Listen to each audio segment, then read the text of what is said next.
CLP సమావేశానికి Arikepudi Gandhi హాజరయ్యారని BRS విమర్శిస్తోంది. CM ని meet అవ్వడానికి వచ్చారే కానీ సిఎల్పి మీటింగ్ కి కాదు అంటోంది కాంగ్రెస్. నిన్నటి దాకా పీఏసీ పదవి ఒక వివాదం, ఇప్పుడు మీటింగ్ పాయింట్ పై పొలిటికల్ ఫైటింగ్. ఇలా కాంట్రవర్సీ కంటిన్యూస్ అయినా క్లారిటీ వచ్చేది ఇచ్చేది ఏమైనా ఉందా అనే చర్చ జరుగుతోంది. ఇప్పుడు సీఎం రేవంత్ రెడ్డి అధ్యక్షతన ఓ హోటల్లో నిర్వహించిన సిఎల్పి మీటింగ్ లో కీలక నిర్ణయాలు తీసుకున్నారు. అయితే అవన్నీ ఒక ఎత్తు, సిఎల్పి భేటీకి ఫిరాయింపు ఎమ్మెల్యేలు హాజరు కావడం మరో ఎత్తు.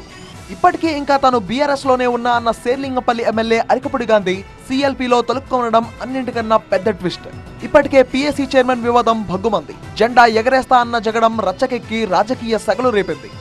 మీరు బీఆర్ఎస్ పార్టీలే ఉన్నాము అని మీరు అంటున్నారు కదా, వచ్చి నీకు బీఆర్ఎస్ పార్టీ కండువా ఇద్దరం కప్పుకొని ఇద్దరం కలిసి నీ ఇంటి మీద బీఆర్ఎస్ పార్టీ జెండా ఎగిరేసి నువ్వు వివేకానంద ముగ్గురం కలిసి మళ్ళీ బీఆర్ఎస్ భవన్కి వచ్చి ఈడ మనం ప్రెస్ మీట్ పెడదాం.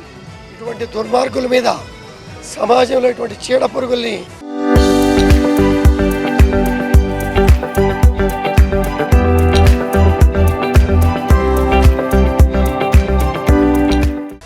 ఏరేయడానికి ఏం కార్యక్రమాలు చేయాలో వాటికి నేనే కంకణం కట్టుకొని ముందు నడుస్తాను. పార్టీ మారి కాంగ్రెస్ కండువా కప్పుకున్న అరికెపూడికి పీఏసీ పదవి ఎలా ఇస్తారని బీఆర్ఎస్ విమర్శిస్తోంది. సిఎల్పికి గాంధీ హాజరు కావడంపై గులాబీ నేతలు ట్వీట్ బాణాలు వదలనే వదిలారు. సిఎల్పి మీటింగ్ కు అరికెపూడి గాంధీ హాజరయ్యారు, ఇకనైనా ఫిరాయింపులపై బుకాయింపులు చాలిస్తారా అంటూ ట్వీట్ చేశారు హరీష్ రావు. హరీష్ ట్వీట్ కు కౌంటర్ ఇచ్చారు శాసనసభ వ్యవహారాల మంత్రి శ్రీధర్ బాబు. అరికెపూడి స్థానిక ఎమ్మెల్యే కాబట్టి సీఎం ను కలవడానికి పలకరించడానికి వచ్చారంతే, అయినా ఆయన సిఎల్పికి హాజరైంది మీరు చూసారా అని లాజికల్ గా కౌంటర్ వేశారు. అంతేకాదు ముఖ్యమంత్రి సిద్దిపేటకు వెళ్తే స్థానిక ఎమ్మెల్యేగా హరీష్ రావు సీఎం ను కలవరా అని ప్రశ్నించారు శ్రీధర్ బాబు. ఇది ఎవరి నియోజకవర్గం? ఈ నియోజకవర్గ శాసనసభ్యులు ఎవరు? అరికెపూడి గాంధీ గారు.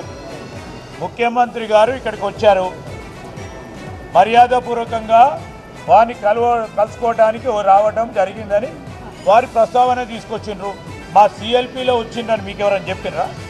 మంత్రి శ్రీధర్ బాబు వ్యాఖ్యల్ని కౌంటర్ చేస్తూ మరో ట్వీట్ చేశారు హరీష్ రావు. కాంగ్రెస్ స్పందన నవ్విపోదురుగాక అన్నట్టుగా ఉందన్నారు. ముఖ్యమంత్రి సిద్దిపేటకు వస్తే ప్రభుత్వ కార్యక్రమాల్లో ఆయన్ని కలుస్తానేమో కానీ ఇలా సిఎల్పి మీటింగ్ లో కలవను, అలా కలవకూడదు కదా అని ట్వీట్ లో పేర్కొన్నారు హరీష్ రావు. అయితే అరికెపూడి గాంధీ వచ్చింది సీఎం ను కలవడానికి మాత్రమే, అందులో అభ్యంతరం ఏముందని ప్రశ్నించారు మంత్రి శ్రీధర్ బాబు. వారి నియోజకవర్గం శాసనసభ్యులు, వారికి మర్యాద ఉంది. ముఖ్యమంత్రి గారు వచ్చినప్పుడు గ్రీట్ చేయడానికి వారు రావడం జరిగింది. ఇదో స్పష్టత. ఇంకా దాంట్లో అభిప్రాయ భేదం ఏంది? ఇంకా దాంట్లో చెప్పేదేంది? అరికెపూడి సిఎల్పికి రావడం మర్యాదపూర్వకం కాదు, అది పరమ అమర్యాద అవుతుందన్నారు హరీష్ రావు. ఒకరు ఇలా మరొకరు అలా. సిఎల్పి మీటింగ్ లో అరికెపూడి గాంధీ తొలుక్కుమనడం మళ్లీ తెలంగాణ పాలిటిక్స్ లో పొక్కిలి రేగింది. ఇంకెన్ని సౌండ్లు రీసౌండ్లు ఉంటాయోననే చర్చ జోరందుకుంది.